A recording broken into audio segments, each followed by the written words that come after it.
Journalism जो है वो टेक्नोलॉजी का एक नया फ्रेमवर्क आ गया है। टेक्नोलॉजी इतनी चेंज हो चुकी है, गवर्नमेंट को एक पूरा पॉलिसी फ्रेम करना पड़ेगा, डिफाइन करना पड़ेगा। सोशल मीडिया जो नई ब्रांच उभर के और काफ़ी तेज़ी से फैल रही जो ब्रांच है उसको पूरा एलेबोरेट करना पड़ेगा कि इनके हद कहाँ तक है सोशल मीडिया की। आपको डिफ़ाइन करना पड़ेगा कि जर्नलिस्ट है कौन है। अब हर किसी ने माइक आईडी बना लिया है, कैमरा सबके पास है, बट एक डिफ़ाइन तो आपको करना पड़ेगा। गवर्नमेंट को एक पॉलिसी फ्रेम करनी पड़ेगी, कोई चेक बैलेंस तो गवर्नमेंट को रखना पड़ेगा। जर्नलिज्म मैं आपको बता रहा हूँ कि 10 पत्रकारों का एक समूह नहीं रहा, अब ये समुंदर बन चुका है। जब से सोशल मीडिया की तीसरी ब्रांच जो आई है तो पत्रकारिता एक समुंदर बन चुका है। आपको समझ ही नहीं आएगा कि कौन पत्रकार है और कौन नहीं है। आप अपने जो फेयरलेस जर्नलिज्म है, कोई भी है जर्नलिस्ट, मेरी सबको ये अपना सुझाव है कि आप अपनी जर्नलिस्ट को बिल्कुल जो सच्चाई है उस पर अडिग रहिए। जर्नलिस्ट को फ्रंट लाइन वॉरियर में नाम नहीं मिला, क्या कहेंगे? देखिए, ये गवर्नमेंट की पॉलिसीज है, इस पर कोई कमेंट करना मैं समझता हूँ कि ठीक नहीं है मेरे लिए। आप देख रहे हैं यंग बाइट्स, मैं हूँ आपके साथ पूजा ठाकुर। आज के हमारे आइडियाज एक्सचेंज के प्रोग्राम में मैं आपको मिलवाने जा रही हूँ सीनियर जर्नलिस्ट दिनेश महाजन जी से। हम आपको हर हफ्ते अलग अलग पर्सनैलिटी से मिलवाते हैं और आज हम आपको सीनियर जर्नलिस्ट से मिलवाने जा रहे हैं और जानेंगे कि आखिर एक जर्नलिस्ट की जिंदगी किस तरह की रहती है। सर, आपका पहले बहुत बहुत स्वागत है यंग बाइट्स में। धन्यवाद आपका। सर, आपको 17 साल हो चुके हैं इस फील्ड में। पहले की जर्नलिज्म में और अब की जर्नलिज्म में कितना चेंज आपको देखने को मिला?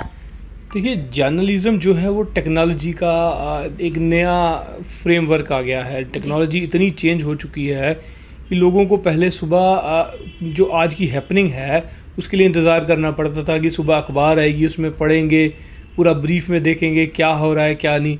लेकिन टाइम के साथ जैसे जैसे टेक्नोलॉजी बढ़ी, मोबाइल फ़ोन ने क्रांति ला दी पूरी मीडिया जो है फ्रेटर्निटी में, तो उसके अंदर पिछले 2 दशक के अंदर इतना चेंज आया है। मीडिया का पूरा काम करने का तरीक़ाकार है बिल्कुल बदल चुका है। अखबारें जो पहले एक दिन के बाद 24 घंटे के बाद प्रिंट हुआ करती थी, अब अखबारें डिजिटल हो चुकी हैं। आपको हर चीज़ ऑनलाइन आपके मोबाइल पे आ चुकी है। जो एक अखबार का पेज हुआ करता था वो आपका अखबार का पेज अब मोबाइल में सिमट कर रह गया है। इनफैक्ट जो पुराना रीडर है वो अभी भी अखबार का जो पुराना रीडर है वो अखबार पे ही लड़ाई करता है। पर जो आज की यंगर जनरेशन है जिसे टारगेट करने के लिए मोबाइल ने एक पूरा क्रांति लाकर एक रूप ही चेंज कर दिया है पत्रकारिता का। क्योंकि पहले प्रिंट मीडिया होती थी, उसके बाद इलेक्ट्रॉनिक मीडिया होती थी, अब सोशल मीडिया का ज़माना है। क्या लगता है सबसे ज़्यादा इम्पोर्टेंट रोल किसका रहता है इन तीनों में से? देखिए, है तीनों में ही पत्रकार।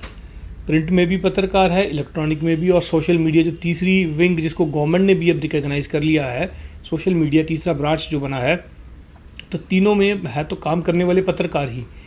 तो गवर्नमेंट को एक पूरा पॉलिसी फ्रेम करना पड़ेगा, डिफ़ाइन करना पड़ेगा। सोशल मीडिया जो नई ब्रांच उभर के और काफ़ी तेज़ी से फैल रही जो ब्रांच है उसको पूरा एलेबोरेट करना पड़ेगा कि इनके हद कहाँ तक है सोशल मीडिया की, कहाँ तक आप उसको जर्नलिज्म को आप दिखा सकते हैं। किसी चीज़ को आपको आपके पैरामीटर्स डिफ़ाइन करने होंगे, गवर्नमेंट को एक पॉलिसी फ्रेम करनी होगी, जिसके लिए मुझे लगता है काम हो भी रहा है। और जो था नई पॉलिसी आई है उसके तहत, जैसे कि जम्मू यहाँ पे हमारा इंफॉर्मेशन डिपार्टमेंट देखता है तो वो भी एक पॉलिसी फ्रेम कर रहा है जर्नलिस्ट को लेकर।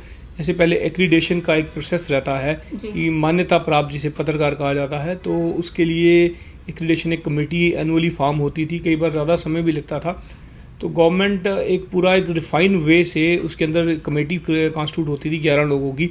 इसके अंदर प्रिंट के, इलेक्ट्रॉनिक के, कैमरामैन, रिपोर्टर्स और इन्फॉर्मेशन का एक रिप्रेजेंटेटिव जो हेड है तो वो उस कमेटी में हुआ करता था। तो कमेटी जो पूरा डिसाइड करती थी किस पत्रकार को मान्यता देनी चाहिए। उसके लिए 5 साल का मिनिमम एक्सपीरियंस एक क्राइटेरिया रखा गया था। आपको अपने आर्टिकल्स, कटिंग्स जो हैं, वीडियोग्राफी जो की है आपने, उसको आपको लगाना होता है।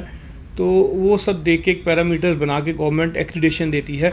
और आज भी आप देखते हैं कि जितने गवर्नमेंट के इन्विटेशंस होते हैं तो उसके अंदर ये एक बड़ा क्लियरली इन्होंने मेंशन किया होता है कि एक्रीडेटेड जर्नलिस्ट हैं, दे आर इनवाइटेड, उनको कवरेज के लिए बुलाया जाता है। जहाँ पर आपने, अगर आपकी बात की जाए तो क्राइम पर आपने काफ़ी ज़्यादा काम किया है, लेकिन कहीं ना कहीं मुझे लगता है कि जिस तरह से जर्नलिज्म आगे बढ़ता जा रहा है, आज के टाइम पे हर कोई जर्नलिस्ट बना हुआ है, कैमरे में, फेसबुक में कोई कहीं भी जाकर रिपोर्टिंग कर देता है। तो क्या एक पहचान, क्या कहेंगे आपकी पहचान किस तरह से होनी चाहिए कि ये जर्नलिस्ट है और उस पर किस तरह की पॉलिसी जो है वो होनी चाहिए? मैंने आपको पहले अभी यही कहा कि एक एटलीस्ट गवर्नमेंट को पॉलिसी फ्रेम करनी पड़ेगी। आपको डिफ़ाइन करना पड़ेगा कि जर्नलिस्ट है कौन है।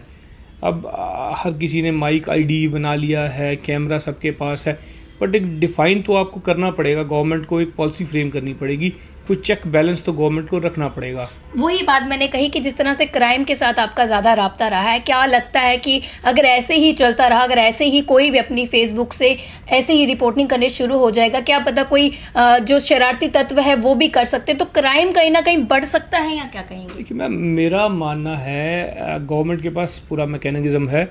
जैसे पुलिस की बात करें तो उनका साइबर सेल एक्टिव रहता है जी। साइबर सेल हर पेज पे आपका जो सोशल मीडिया में अपडेट हो रहा है, जो साइबर सेल है वो पूरा उस पर मॉनिटरिंग करता है। हर चीज़ के कंटेंट मॉनिटरिंग साइबर सेल में हो रहा है। तो मैं समझता हूँ कि पुलिस का भी एक अहम रोल है इसके अंदर, और पुलिस काम भी कर रही है। कुछ पीछे कंटेंट, ऑब्जेक्शनेबल कंटेंट कुछ सोशल मीडिया पेजेस पे चढ़े, सो कॉल्ड जो ये है जिनकी आप बात कर रहे हैं सोशल मीडिया के जर्नलिस्ट, कुछ ऑब्जेक्शनेबल पोस्ट उन्होंने उसमें अपलोड किया, तो इमीडिएटली जो साइबर सेल की तरफ से हम लोगों को कांटेक्ट किया गया। तो चूँकि आपने खुद ही कहा, मैं काफ़ी सालों से जर्नलिज्म इसके मैं क्राइम को देख रहा हूँ, तो वहाँ से सीनियर ऑफिसर्स के हम लोग को कॉल है इमीडिएट करें कि जनाब ये कुछ जर्नलिस्ट हैं जिन्होंने ऐसे ऑब्जेक्शनेबल पोस्ट अपलोड किए हैं, तो उनसे बात करके इन पोस्ट को हटाइए, नहीं तो उन पर FIR लगेगी।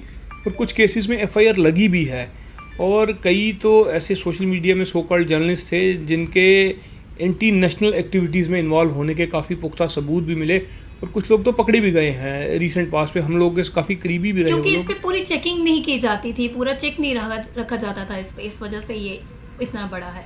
देखिए मशरूम ग्रोथ हुई है जर्नलिज्म। मैं आपको बता रहा हूँ कि 10 पत्रकारों का एक समूह नहीं रहा, अब ये समुंदर बन चुका है।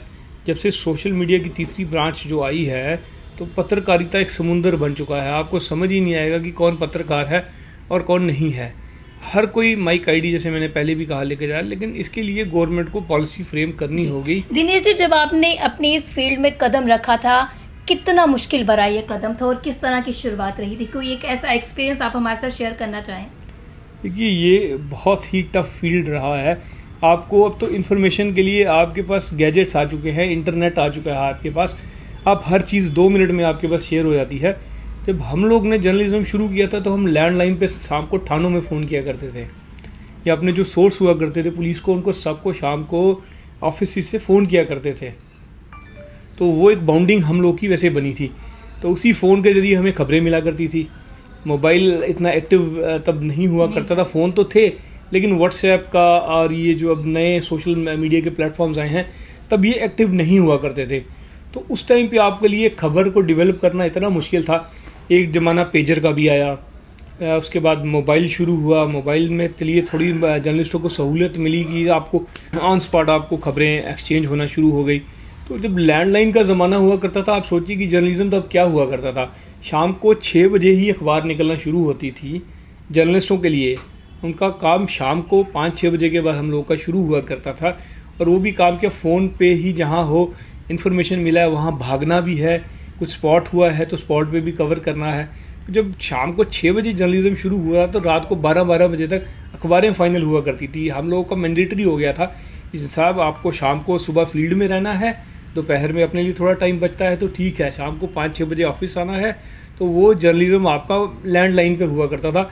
जो क्राइम रिपोर्टर हर अखबार का हुआ करता था, वो पूरा लैंडलाइन पे चिपक के रहते थे 1-2 घंटे, और बाकी जिन्होंने दूसरी बीट के जर्नलिस्ट थे तो वो उनको ऐसे हाथ जोड़ के कहा करते थे, बाबा फ़ोन छोड़ दे, अब तो हमको भी खबर लेनी है। क्राइम रिपोर्टर्स की बात की जाए तो कितना खतरा उनको रहता था, और कितने खतरनाक तरीके से आपको सारी जो खबरें करनी पड़ती थी, कितना खतरा रहता था? देखिए खतरा तो हर प्रोफेशन में है, नो डाउट, जर्नलिज्म में भी है। कुछ ऐसा टाइम आया हम लोगों को भी कुछ खबरों के लिए लोगों ने धमकाया भी, और ये तो पार्ट एंड पार्सल है जॉब का। तो मुझे समझता हूँ कि इन चीज़ों से डरना नहीं चाहिए। आप अपने जो फेयरलेस जर्नलिज्म है, कोई भी है जर्नलिस्ट, मेरी सबको ये अपना सुझाव है कि आप अपनी जर्नलिस्ट को बिल्कुल जो सच्चाई है उस पर अडिग रहिए, उससे डगमगाने की ज़रूरत नहीं है। जो भी कोई आपको किसी प्रकार की भी कोई आपको थ्रेटन करता है, आपको कोई लालच देता है, तो उससे आपको, मैं समझता हूँ, आपको डगमगाना नहीं चाहिए। वही सही जर्नलिस्ट है जो अपने इस एथिक्स को, जर्नलिज्म को फॉलो करता है। जी, जर्नलिज्म की अगर बात की जाए तो 4th पिलर ऑफ डेमोक्रेसी कहा जाता है, किस तरह से प्रोटेक्टेड है ये? देखिए प्रोटेक्शन आप भी है इस फील्ड में, तो प्रोटेक्शन खुद ही करनी पड़ती है। आपको किसी से प्रोटेक्शन के लिए किसी पे डिपेंड होने की ज़रूरत नहीं है, प्रोटेक्शन खुद ही करनी पड़ेगी। आपको अपना आचरण ठीक करना रखना पड़ेगा, आपको अपनी सोशल जो गैदरिंग है उनको देख कर डीलिंग उनके साथ गवर्नमेंट करनी की पड़ेगी। तरफ से क्या प्रोटेक्शन मिल रही है या क्या मिलनी चाहिए एक जर्नलिस्ट को? देखिए, सबसे बड़ा इनिशिएटिव जो भी होता है वो जर्नलिस्ट का कोई ग्रुप जो है वो ले सकता है। जैसे जम्मू में हमारे सबसे बड़ा जर्नलिस्टों का जो प्लेटफॉर्म है वो प्रेस क्लब ऑफ जम्मू ही है। तो recently press club of Jammu की जो अभी बॉडी बनी, जिसमें मैनेजिंग बॉडी में मैं भी इलेक्ट हुआ था, तो हम लोग ने काफ़ी इनिशिएटिव लिया। उस समय महबूबा मुफ्ती की सरकार हुआ करती थी, तो उन्होंने तब जर्नलिस्ट वेलफेयर फंड एक क्रिएट किया था, जिसमें 5 करोड़ रुपया हम लोगों ने एफर्ट करके ट्रांसफ़र भी करवाया था। हमारे अश्विनी जी, जोरावर जी, सब ने काफ़ी इसमें, मनु श्रीवास्तव जी, सब ने काफ़ी एफर्ट किया। नेगोशिएशंस की हमारी गवर्नमेंट के साथ हुई, तो एक 5 करोड़ रुपया जर्नलिस्ट वेलफेयर फंड में ट्रांसफ़र किया गया। और वो फ़ंड दिया जाना था गवर्नमेंट की तरफ से जर्नलिस्ट को, किसी आप मेडिकल हेल्प के तौर पे, फैमिली को ज़रूरत है तो उसके तौर पे हेल्प गवर्नमेंट की तरफ से की जाती। नवीन चौधरी साहब तो प्रिंसिपल सेक्रेटरी हुआ करते थे इंफॉर्मेशन के डिपार्टमेंट के, तो उन्हीं ने ये बजट में इसको रखा था, बजट में अप्रूवल मिला और वो पैसा ट्रांसफ़र भी हुआ इस फंड में। लेकिन अभी तक गवर्नमेंट की तरफ से यूटिलाइजेशन नहीं हुआ। महबूबा जी की सरकार नहीं रही, राज्यपाल शासन लग गया, तो वो उसका स्टेटस क्या है गवर्नमेंट की तरफ से अभी तक कुछ भी नहीं बताया गया। एक जर्नलिस्ट हर खतरा मोल लेता है, खबर उनको कहीं ना कहीं से लानी होती थी, लोगों तक जो है पहुंचानी होती है। फ्रंट लाइन वॉरियर में जो है उनका नाम नहीं है। कोविड का दौरान जिस तरह से चल रहा है, पुलिसकर्मी किस तरह से काम कर रहे हैं, हमारी सिक्योरिटी फोर्सेस किस तरह से काम कर रही है, डिपार्टमेंट किस तरह से काम कर रहा है, वो सारी की सारी खबर जो है एक जर्नलिस्ट जो है वो पहुंचाता है। और एक जर्नलिस्ट को फ्रंट लाइन वॉरियर में नाम नहीं मिला, क्या कहेंगे इसको? देखिए, ये गवर्नमेंट की पॉलिसीज है, इस पर कोई कमेंट करना मैं समझता हूँ कि ठीक नहीं है मेरे लिए। ये इनिशियली जब दुख तो होता ही है, क्योंकि Obviously, हर जगह जाना, वहाँ पे आप उनकी स्कीम्स लोगों तक पहुँचाना। देखिए, किसी के यहाँ आग लगती है तो आज की डेट के अंदर पुलिस के साथ लोग पहले मीडिया को इन्फॉर्म करते हैं। जी, किसी की प्रॉब्लम हल नहीं हो रही, चाहे वो मेडिकल कॉलेज है, चाहे आपका कोविड हॉस्पिटल भी है, तो सबसे पहले एडमिनिस्ट्रेशन तक पहुंचना लोगों के लिए दुर्लभ है, और सबसे पहले मीडिया को ही बुलाते हैं। तो मीडिया एक ब्रिज का काम करती मैं है। वही आ रहा हूँ मैं। तो अब इतनी प्रायोरिटी और मतलब लोगों को एक ग्रेवियंस सेल के तौर पे, गवर्नमेंट का जो ग्रेवियंस सेल है वो मैं समझता हूँ कि मीडिया ही चला रहा है। इतना कुछ होने के बावजूद गवर्नमेंट इस सेक्टर को इतना इग्नोर करती है, उसके रीज़न तो गवर्नमेंट बता सकती है। बाकी जहाँ तक मेरा मानना है कि शायद जो बहुत ज़्यादा मशरूम ग्रोथ हुई है मीडिया में, तो उसको लेकर गवर्नमेंट भी कंफ्यूज है कि इसके लिए क्या पॉलिसी बनाई जाए। जी। तो एटलीस्ट गवर्नमेंट को आगे ये बैरियर्स तोड़ के आगे बढ़ना पड़ेगा, एक पॉलिसी फ्रेम करनी पड़ेगी, एक डेफिनेशन देनी पड़ेगी कि हु इज़ द जर्नलिस्ट, उसकी पैरामीटर्स क्या है काम करने की, उसके रोल रिस्पॉन्सिबिलिटीज़ क्या है, गवर्नमेंट को आगे बढ़ के डिफाइन करना। जो जर्नलिज्म कर रहे हैं और इस फील्ड में आना चाहते हैं, उन्हें क्या कहना चाहेंगे आप अपने एक्सपीरियंस को देखते हुए? देखिए, मैं सबसे जितने भी बडिंग जर्नलिस्ट हैं उन सबसे यही कहूँगा कि अपनी एजुकेशन जो क्वालिफिकेशन है उसे ज़रूर पूरा करें। आपको जर्नलिज्म में मास जो कम्युनिकेशन है उसके अंदर कम से कम आपको डिप्लोमा, डिग्री तो मैंडेटरी है, अगर डिग्री नहीं है तो एटलीस्ट डिप्लोमा उनको करें। प्रोफेशनली आपको बहुत हेल्प करेगा। और दूसरा जो सबसे बड़ा एक जर्नलिस्ट का वो रहेगा कि अपने स्वार्थ को, निजी स्वार्थ को साइड में रखकर लोगों के लिए काम करे, लोगों की समस्याओं को हल करे। मैं उसी को जर्नलिस्ट अपनी तरफ से मानूंगा। बहुत बहुत धन्यवाद हमारे साथ जुड़ने के लिए।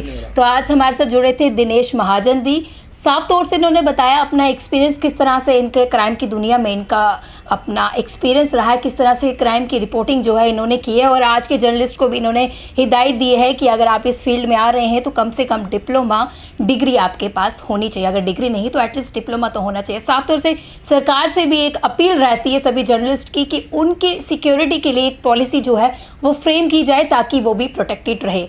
अगले हफ्ते नई शख्सियत से आपको रूबरू करवाऊंगी, तब तक के लिए आप देखते रहे यंग बाइट्स। वीडियो जर्नलिस्ट अभिषेक बड़ू के साथ मैं पूजा ठाकुर, यंग बाइट्स जम्मू।